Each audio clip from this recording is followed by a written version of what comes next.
everyone, and welcome back to Full Recovery. Today, I'm so excited to have my friend, Nathalie with us, and she's going to share her story of becoming an American citizen. It was a long time coming. You'll hear all the details about it, as many as she wants to share, and I know that this testimony will be a blessing to you like it was to me. So thank you, Nathalie, for joining us today, and I'm so glad that you were willing to do this.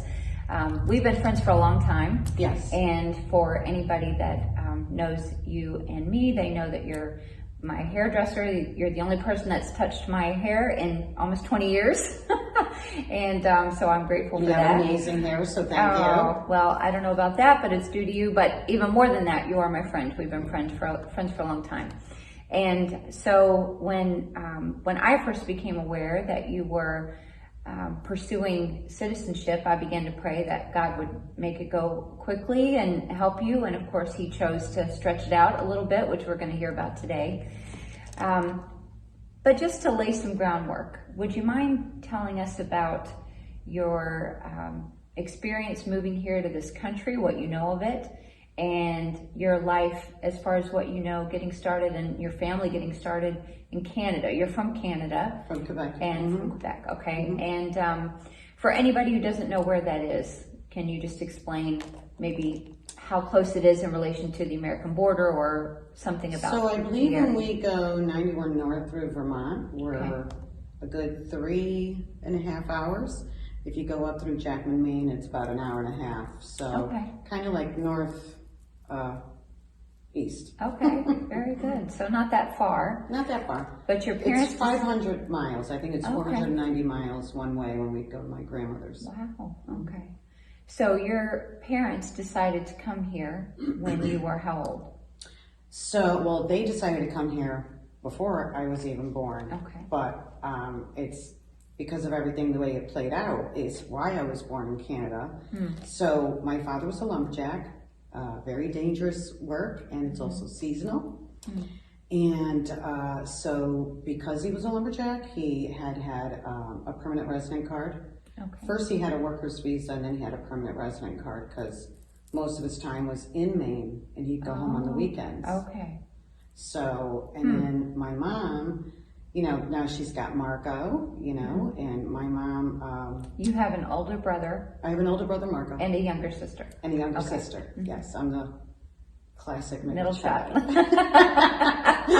So, you know, work was dangerous, and so my mom had some brothers working in a place called Danbury, Connecticut, doing construction. So she encouraged them to go check it out. Wow. And so he did.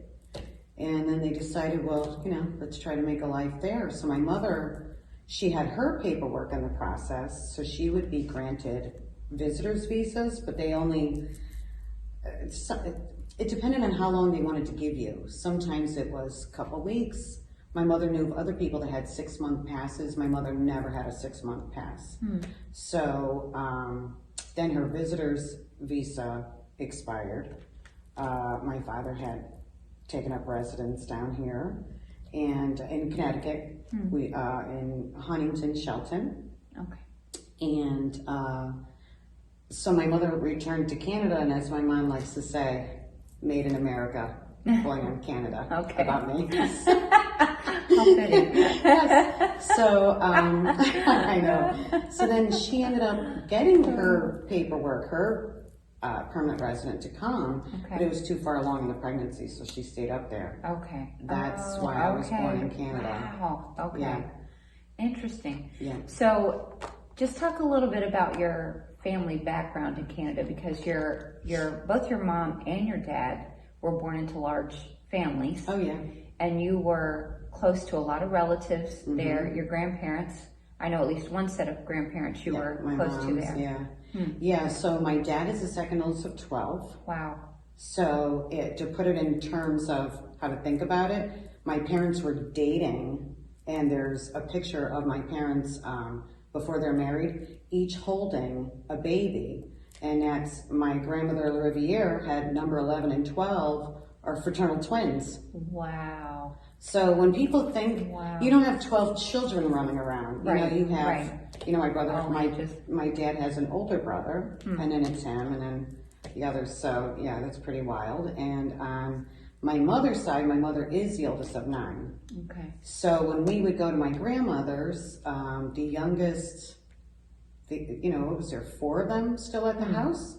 Wow. So yeah, I should have done the math, but I think my Aunt Diane is 4 or 5 years older than my brother. Okay. And my Uncle Mario maybe 6 or 7. So yeah. Wow. So both coming from large families. Now, were any of your dad's relatives here at that time, or just your mom's brothers? No, none of them. My uncle, his older brother, my uncle Robert, was also a lumberjack. Okay. And my uncle Richard was too. But no, nobody lived here. Okay. Yeah. All right. So it was your mom's brothers that first came here, wanted to make a go of things here, and then your dad came, and they obviously loved it and wanted to be here, or thought they had a good chance at a Way good more life opportunities, and they met other Canadians, and yeah. So here. Okay. All right. So your parents made their way or decided to make their way from Canada to America, and how old were you again when that happened? So when we crossed the border with me, I was a month and a day old. Wow, 1 month. And had they laid any groundwork for that before they came, for themselves or your brother or you, or how did that all No, so transpire? now with a baby, back then, this is like A few years ago. a few years ago, but a different world. This is pre 9/11. This is pre, a few things, and so it was all done at the border. Wow. They filed my paperwork with a, the birth certificate from Canada is really your record of baptismal in the Catholic Church. Okay. Because I'm from a small town. I was born in Quebec, but I'm from St. Zachary, which is a small town, just I don't know if I had to guess, a couple thousand people. Okay. And a lot of farmers, a lot of, so anyway, so it's recorded on a baptismal record, your date of birth. So. Wow. So they brought that with them, got to the border, and now your brother would have had the same thing? My brother did get yeah. Okay. Yeah. So you get to the border, and then they issue you paperwork to enter America. Yes. And then the card is then mailed to the address of your residence. So they didn't get a card on me like that day. I think you get something that allows you to do something. Okay. But shortly thereafter, my permanent resident card was mailed to them. Okay. So they both had visas. You were given it at the border. Your brother was given it at the border. Okay. And so you already know that you're coming to the Danbury, Connecticut area because your mom's relatives were here, her brothers were here already. Where did you settle when you first got here? So they first lived in Shelton, Huntington. Well, I don't recall that first one, but so Shelton, Huntington. Okay. And that's what, then they finally got I shouldn't say finally, I don't know the timeline. I think it was pretty quickly that they got my card with the incorrect date of birth. Okay, which comes into play for Huge. yeah. So the card says you were born August 6th. August 6th. And I was born August 5th. Okay. And that becomes a huge nemesis for you for a long time. But we'll talk about that more in a bit. So your parents are here, settled, they have a routine going, they have somehow connected with a lot of French Canadians, even though they weren't related to all of them. There's like a whole network of French Canadians here. That's correct. And it's mostly a connection through construction? Okay. And so they develop, relationships here with people. And your family's going to church at that time, but where are you going? So we're all going to a Catholic church in Ansonia. From Shelton, Huntington, we moved to Ansonia. Okay. And these are towns around here. Yeah. So you moved to Ansonia, and you were going there with a lot of these people that you had just come to know through work. Your parents. My parents still have those friendships going. Wow. I mean, they were like a second family to all of us, so. Isn't that something? Yeah. Even without social media, people found a way to connect with each other. See, we don't even need it. As a We don't young need it. girl, I would get confused. I'd go to Canada and wonder why our Canadians from here weren't up there, like at Christmas, and it was like one big family to me. Wow. But, yeah. Now, those people that were related to your parents or to you, did they make the trip back to Canada as often as? I know you guys went a few times a year back to Canada for things. For whatever was going on. A lot of my aunts and uncles were getting married. Okay. We'd go back Easter, Christmas, summer, whatever else came up, christenings, births, it was, yeah. And so everybody made that trip usually, or okay? Yeah. All right. They were homesick too, you make it a Right. life here, but you miss home, so. Wow. Yeah. So that's neat. So you're getting settled here, but still have ties back where you were. Oh, yeah. Did you feel American? Did you feel? I mean, obviously you learned English from the time you were learning French, but you were also learning English. Did they still speak French in your home? Were they trying to speak English? So my parents didn't speak a lick of English. Marco and I learned English in school. Okay. And then we'd come home and my mom would review our spelling, list with us, and they taught themselves. There was no, I marvel at it all the time, through television, radio, and newspapers is how they learned. Wow. So. Isn't that amazing? Yeah. That they wanted to learn English because they wanted to, be here and communicate and all of that. And they wanted you guys to learn English but you still had that French connection. Oh, of course, yeah. Yeah. And so they obviously made sure that you knew French. Yeah. Which is wonderful. Yeah. When you think about what a commodity it is to be bilingual, that's a gift. And I think when you grow up just knowing 2 or 3 or 4 languages, what an amazing gift, it must have been. I've never asked your parents what was it like to learn English. I should ask them that sometime. Because to me, French would be so hard to learn, but I'm sure English was so hard to learn. English has so many exceptions, Well, that's okay. So then you're in Ansonia, and now did you start school in Ansonia? You were that old? Okay. Ansonia. Okay. So what age were you when at some point you moved from Ansonia to Danbury? Yes. Okay. That would have been my Labor Day weekend of my sophomore year. Oh, okay. So you lived there for quite a long time. Oh yeah, we lived in Sonia, Derby, Seymour. We moved, Okay. But you were mostly over in that and area. what they call the valley. What's that like? Probably 30 minutes from here? 30 minutes. Yeah. Okay. Well, and this whole time your dad's working construction and. Oh yeah. Okay. Yeah. Okay. One thing that I always love hearing more about your mom is what a great seamstress she is, and she used to make all of your clothes, All right? of us. Yeah. For Marco too. I don't think I knew that. Yeah, Marco, my dad. Wow. Remember those coats back then, like blazers with the corduroy? Yeah. Yeah. My mother made his pants, his everything. Yeah. Wow. Yeah. She's quite amazing. She made a dress for our daughter a few years ago, and it was, oh my goodness, people still talk about that dress. Yes. It was fabulous. So she was busy homemaking, raising kids. Your dad was working construction. And My mother was a seamstress. so she took an outside work. Well, And did she do upholstery too? I feel like that's in the back of my mind somewhere. Yeah, well, Okay. so my parents, they're very resourceful. There was gas line crisis, remember the oil crisis, gas lines, all that. And my parents, they were doing car seat covers for people. Wow. They were reupholstering couches. Snowsuits are a big thing up in Canada. My mother made ours, and it was like when the neighborhood, like everybody wanted some. So, because they look like suspenders, but they got the pant leg with the elastic, so it hugs, sometimes with the strap. And so my mother sewed, but there was this one woman, I don't want to name her name, but she was a neighbor in Ansonia, and she was a career woman. And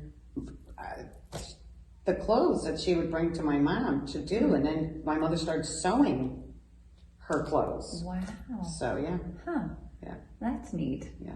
I knew she was great, obviously, and but I don't think I knew the extent of how much she sewed for other people. I knew she made clothes for your family. And she's a great cook, always was a great cook. Yeah. So you grew up, obviously I didn't know you then, but seeing pictures of your family, lots of love and holidays, and your dad has quite a sense of humor. Mm-hmm. He's funny. He knows he's funny. Yes. Or he thinks he's funny. No, he is. He thinks he's funny. Well, he is funny. He is funny. But your mom is very funny too. But my mom's a surprise comedian too. Yes, she is too. And I will never forget when we had our daughter Catherine's bridal shower. I asked your mom and a few other ladies to speak too, but any lady that we knew that had been married longer than 50 years, and they had already been married longer than that at the time. And just the advice she gave, it was rich, Mm-hmm. Yeah, so she's a very special lady. So at some point, you're going in junior high school, you're in history class, and you start learning about voting, civic responsibility, things like that. And so at some point, the thought must have entered your mind, if I'm going to do all these things, I need to pursue citizenship at some point. Yeah. But what were some of the factors going into that? What, your parents obviously were here and planted roots, and we were here, and my parents were very patriotic. My dad especially hung out a flag, Memorial Day, 4th of July. My brother and I, we would march in Memorial Day parades with our schools. So there was always a sense of, we live in America. Yeah. I asked my dad once, how come we don't fly the Canadian flag? And he said, you want to fly the Canadian flag, you go back to Canada. Wow. We're in America. So it was a lot of assimilating, even the neighborhoods we lived in, around a bunch of nationalities. Everybody had accents, but they spoke English, and, so it was, but yes, to your point, when you have to be 18 to vote, and I thought, wow, and a citizen, I definitely knew I wanted to become a citizen. Without internet, I didn't really know who to ask. I mean, how do you pursue it? It was a future goal, but I wasn't really sure how to go about it. Okay. So you're learning about history, you're asking lots of questions. Mm-hmm. I know that you were a good student in school. And so you're still sort of, you're acclimated. It's not like this is really the only world you ever knew. Absolutely. Yeah. So, but you're still, you're going back to Canada for visits, and that's still very much a part of your culture. I'm fascinated by the way your family managed to integrate here and love it and be patriotic, but not forget where you came from. Right. And I think that it is maybe even more so now a truly unique story because, America is a melting pot, but a lot of people don't melt. They just want to come here but still be who they brought. Mm-hmm. And you guys seem to really be able to hang on to where you came from without letting it inhibit what you were here. Yeah. And I think that's to your parents' credit. 100%. Yeah. Yes. Yeah. My siblings and I say that often. So. Wow. Now, do you think they suffered any, I know your mom had siblings here, but your dad didn't. Am I right about that? So did they get any flack from people back home about, why you have to go there? Why are you doing this? No. Wow. Everybody was supportive. Wow. I had, I think everybody that was up there, like, I'm thinking of one of my dad's brothers. He was here too for a short spell, but went back. Okay. And my mom, there's an aunt that lived with us almost a year when I was in kindergarten, but she wanted to go back. Okay. So wasn't for everybody, but no, there was none of that. Everybody was, supportive and missed them when they weren't there and was always happy to see us come home. Wow. Mm-hmm.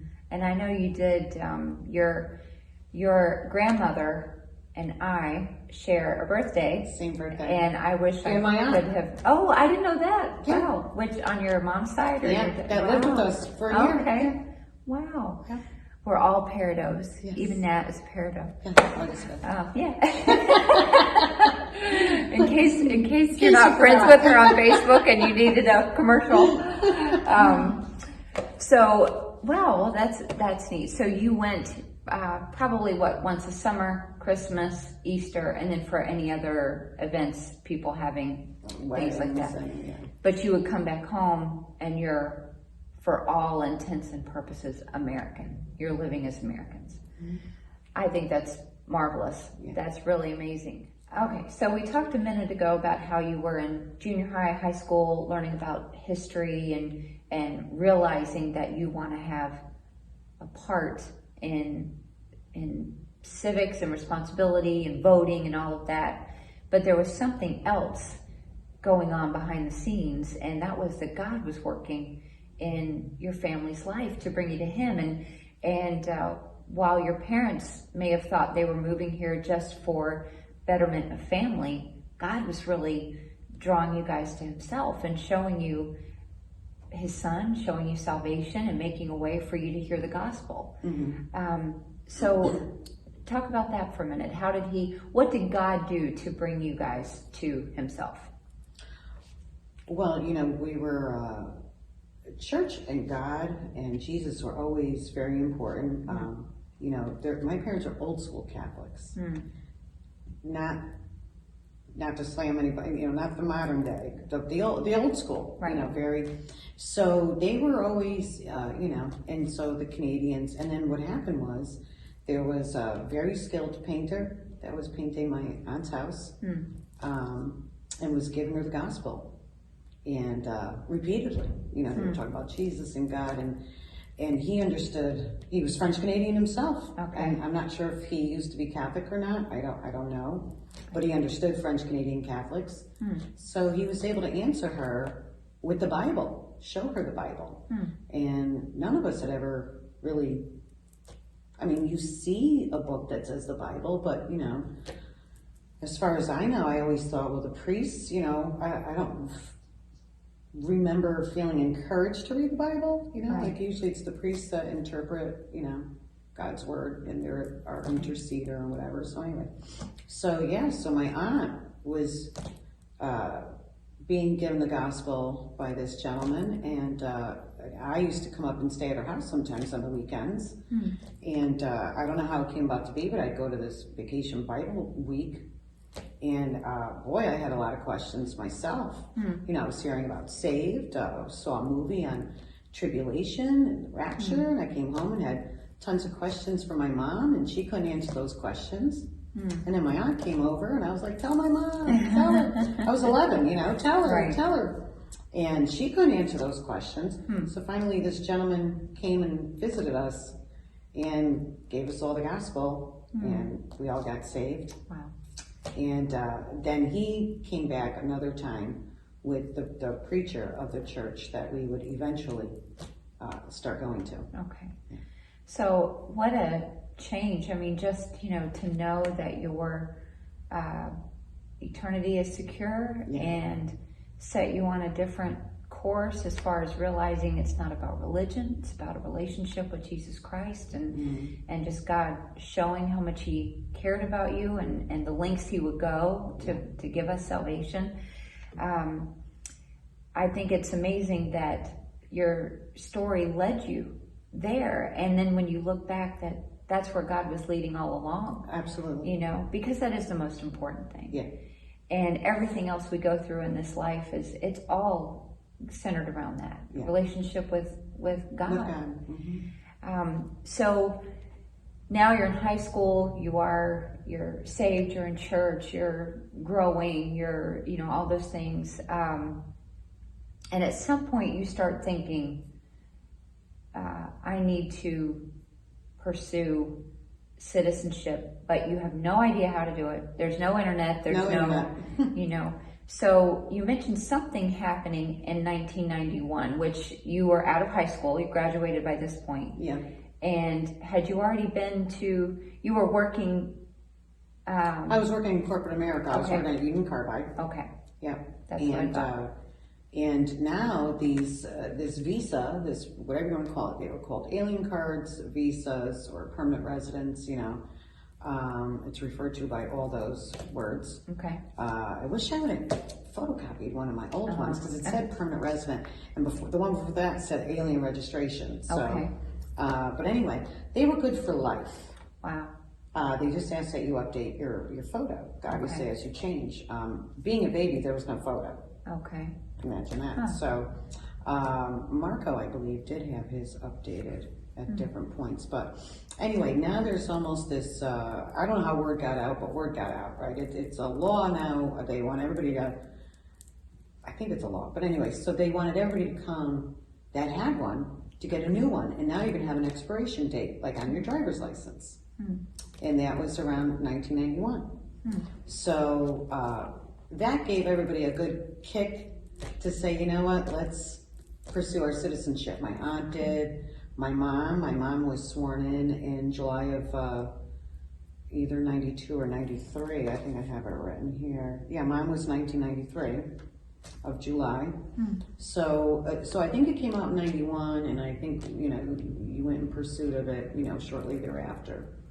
And because I was working at corporate America, we had a visa department. Okay. And I thought, well, you know, I was talking to a couple guys there, and they said, oh, we can help you with this. It's a date of birth issue, you know, like once you fix your date of birth, you know, you're good. Piece of cake. Piece of cake. So they had never seen the stories that, the whole story that went on. You know, I got rejected for my photo. There was a shadow. I got rejected 3 times right off the bat because for my application, the picture wasn't good. Okay. Yeah, don't get your own pictures. Okay.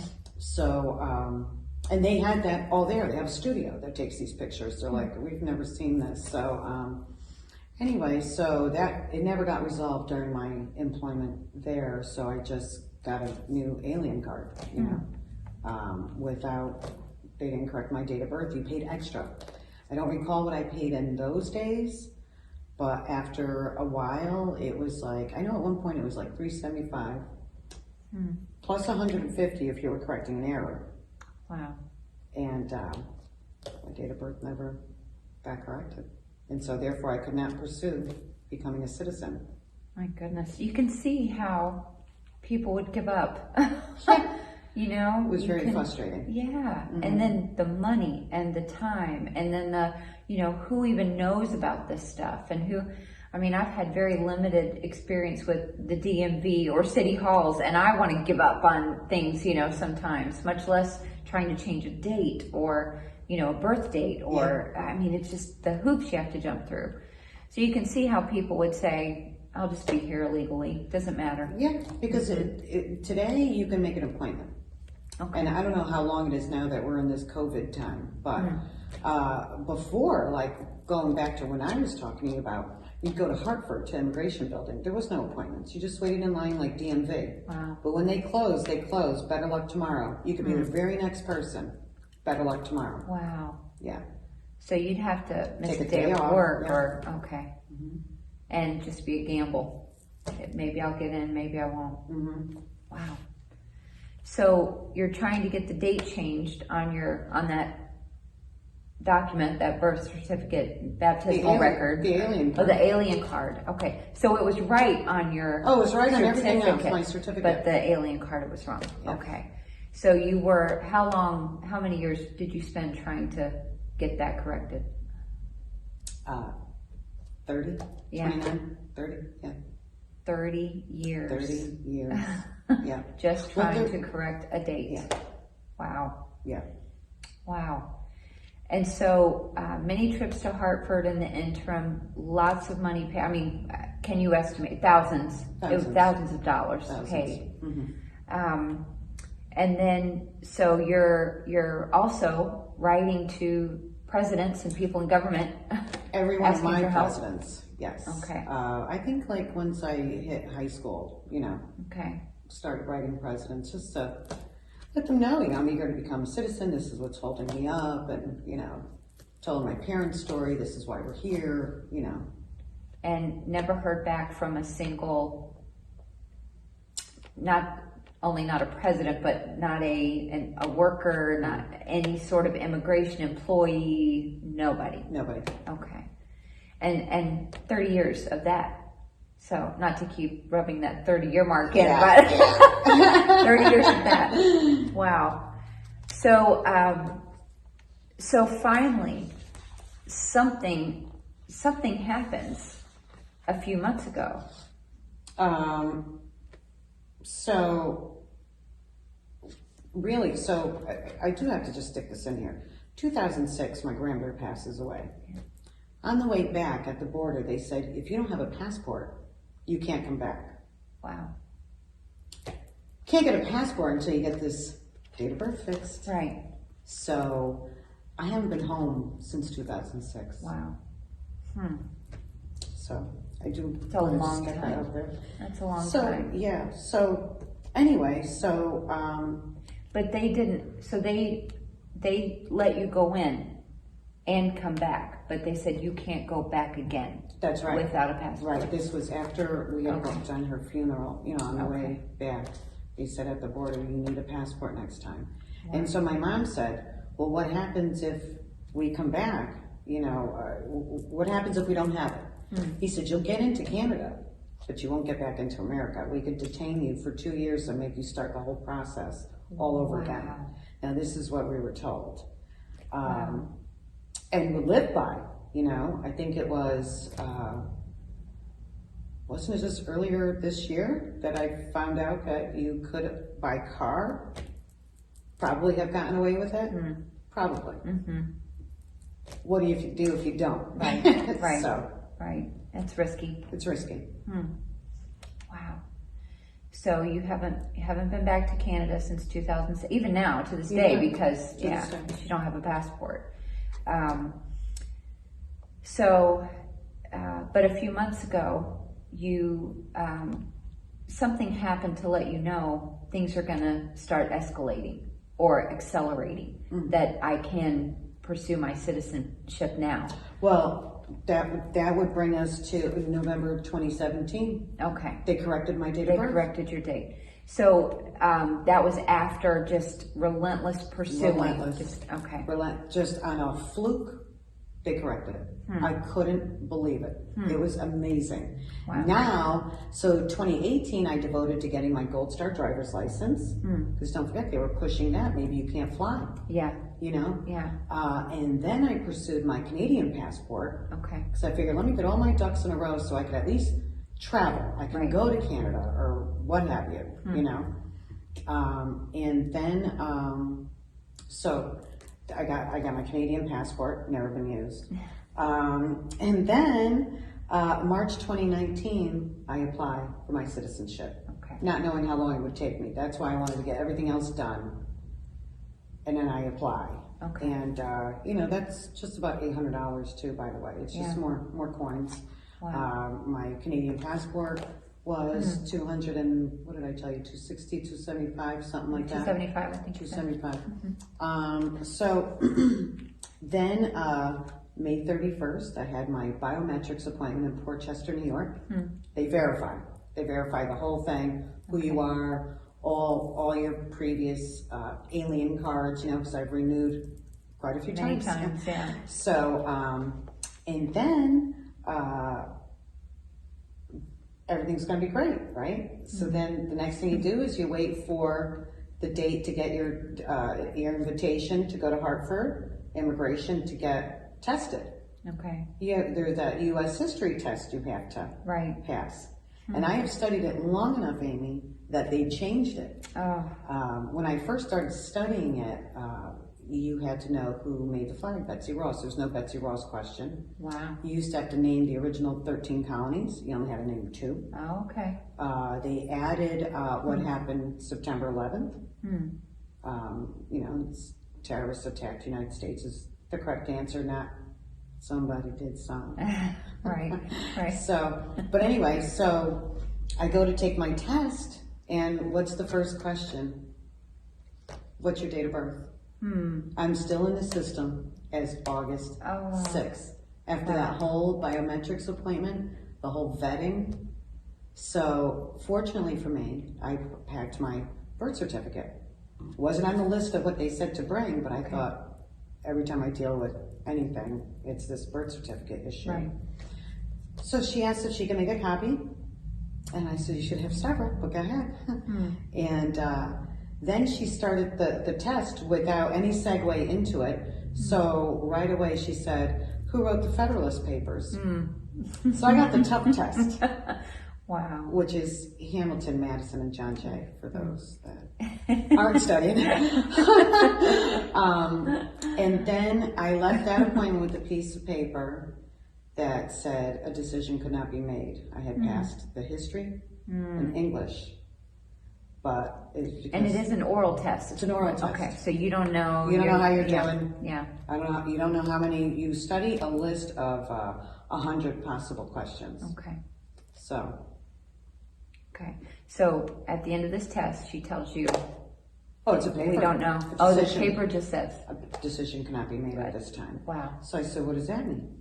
And she said, well, you'll either get a letter inviting you to swear in, or you'll get a rejection, Oh. in which case you can appeal it. So I remember asking you to pray. I mean, Yes. I just wanted, I could just cry thinking about it. I was so upset. Yeah, I remember. Yeah. The thought of coming so far and then having it possibly not come to fruition, that was a lot to bear. You go through all the hurdles. Yeah. It's like I'm holding all the proof. What do you mean? Like, Right. And when she said that card, the card with the correct date of birth was an error. So I said, well, based on your error, I now have a Gold Star license. Right. I have a Right. Canadian passport on an error. Wow. So how many days, refresh my memory, was it between her or that paper telling you it's inconclusive to when it was conclusive? So I got the letter on January 10th. That on January 17th, I'd be invited to swear in. Yes, and what's amazing about that is because for years I had told you, I had told you, I will be there no matter what when you get sworn in. And then our son and his fiance picked that weekend to get married. So Thanks, I Sharon. was, yeah. Congratulations again. So we mentioned you had written letters to every president that, from your adulthood on, trying to get help for this. And you also wrote a letter to President Trump. I write all my sitting presidents. What came from that? I got a letter from President Donald Trump Wow. on December 17th. The only one to The ever only one. respond. And it's interesting that it wasn't just farmed out to somebody, which would have been fine. I'm sure you would have taken Great. that. I would have been happy. Yeah. I remember I showed a couple, so his name is like a hot button or a trigger for a lot of people. I'm just an immigrant that wanted to become a citizen, that wanted a president to acknowledge that. Yeah. And it was him. Yeah. Him Wow. out of all of them. Wow. And I've had a couple of clients say to me, oh, it's one of his henchmen, it's one of his, and I said, the others all had henchmen. Right. Anybody else could have written me. Some people are in the House, 8 years, Right. Yeah. Didn't lift a finger. Didn't lift a finger, but I got a letter from him. That's So when I awesome. got that letter, and knowing everybody was really, really praying because, of my visit Yeah. on December 3rd, Yeah. I just felt like this is going to happen. Yeah. This is really going to happen. Yeah. And then, when I got the letter on January 10th to go and swear in the following Friday in Bridgeport, Connecticut, yeah, that was amazing. Very exciting day. And yes, yeah. So you got there to you had to go to the courthouse I had to go to the in courthouse. Bridgeport. And like yourself, a lot of people thought that they would be there. And Yeah. things that were going on just didn't allow, Well, you only get a week's notice. I didn't realize, I thought you're getting your citizenship, they're going to give you 6 months notice. It takes so long for everything else. Exactly. 7 days. 7 days. That's what you got. 7 days, cancel your clients. And they were so supportive, so many of them, because, they've had their appointments canceled for I'm going here, I'm going there, you know, so, Right. you know, Portchester, New York for another alien card or Wow. another biometrics appointment, so. Yeah, So you're there, and what happens when you get there to the courthouse? Do you have to go sign in? Do you go to a special location? I didn't get to go, so tell me what. Well, let me just tell us you, what so happened. my father and my nephew Cameron and my sister Michelle came, and my colleagues that I work with, they came, and I had 2 clients come. Wow. You know, they're best friends from New York that live now in Connecticut, and they're both 80. Wow. They came, so that was amazing. So, you know, they say to just wear, you know, professional attire. So anyway, it was a pretty special time, and of course, and I never envisioned what I would wear, but since President Trump wrote me, I tried to wear something Melania-ish. Oh, you So look that's how I was in beautiful. that color family. But anyway, so yeah, so we go. You go just as if you're going for any other court thing. Okay. But I think security knows, you know, and you're telling them because you got to be there, you know. So, and now there's a group of you. You know, there's a long line. So they are trying to take care of those, you know, going to get sworn in. You have to go through security, you know, take off your shoes, coat, purse, you know. Buzzer kept going off. Of course. Could have been my American flag pin, because that's the only thing I could think of in hindsight that I didn't remove from my outfit. But anyway, yeah. So you get in, and how many people were there that day to be sworn in as citizens? I think there was 50. Wow. 50 people. Do they do this one day a week, one day a month? How do you know? I don't know what the process is now. Okay. I mean, it sounded at least monthly. Okay. I don't know that it's weekly, but I wouldn't quote me on that. But yeah, there was a good group of us, and it was amazing because they would. So when you were seated, you know, they were trying to keep everybody swearing in together, and they ran out of rows. So now they were putting the people in the jury box, and you know, you're in a courtroom. You know, there's all these seats. So I was part of the group on the left-hand side, if you will. Okay.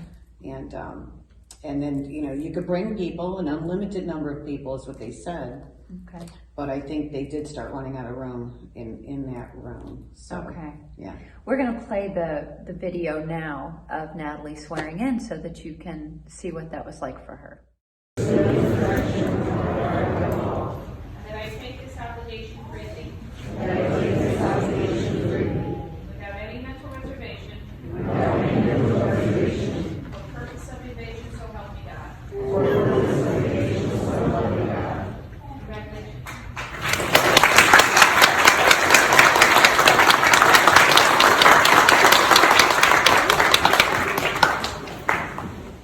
It's such a special thing to see that video of you swearing in. And one thing I wanted to talk to was about the oath.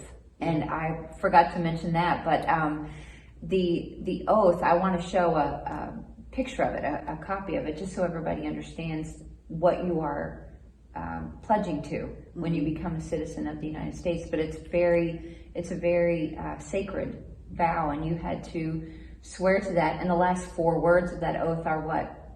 So help me God. So help me God. That is still in That's there. still part of it. Yeah. Which is pretty amazing. Yeah, pretty amazing that they haven't taken that out of there yet. So at the end of your swearing in, you're given a certificate of Naturalization. Naturalization, okay. And that is really the only documentation that you have. It's the only thing I got. Wow. Yeah. And so in order to do anything else, like get a passport or something, what do you have to do with that? So you have to submit it. You have to send it in. I guess like when you apply for yours, you send in your birth certificate. Yes. Yeah. And my clients and friends have told me, and then you get your birth certificate You get back. it back. Mm-hmm. I just didn't feel comfortable. Yeah. I worked so hard for that piece of paper. Right. And I was like, okay. And I even had clients suggest to me, maybe you can get a copy notarized and send that in. It's got to be the original. Yeah.